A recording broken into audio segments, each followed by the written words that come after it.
ആവശ്യപ്പെടുകയും ഡ്രെയിനേജിൻ്റെ നിർമ്മാണം നടക്കുകയും ചെയ്തു. ഈ നടക്കുന്ന സമയത്ത് ഡ്രെയിനേജിലേക്ക് പോകുന്ന പല പൈപ്പുകളുണ്ടായിരുന്നു.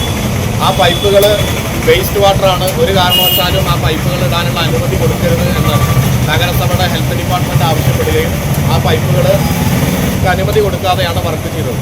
ആ പൈപ്പുകൾ ഉറവ വന്നാലും അതുപോലെ കെട്ടിടങ്ങളുടെ വെള്ളം പോകാനുമാണ് എന്ന് വ്യാപാരികളും ഇവിടുത്തെ പ്രദേശത്തെ ആളുകളും പറഞ്ഞപ്പോഴും നഗരസഭ ഹെൽത്ത് ഡിപ്പാർട്ട്മെൻറ്റ് ഒരു കാരണവശാലും ആ പൈപ്പ് ലൈന് ഇട്ട് കൊടുക്കരുത് എന്ന് പറയുകയും ഇന്ന് വികസന സമിതിയിൽ നഗരസഭയുടെ പ്രതിനിധിയായിട്ട് വന്ന ആൾ ഇതുമായി ബന്ധപ്പെട്ട് ചർച്ച ചെയ്തപ്പോഴും പറഞ്ഞത് അത് ഒരു കാരണവശാലും തുറന്നു കൊടുക്കരുത് എന്നുള്ളതാണ്.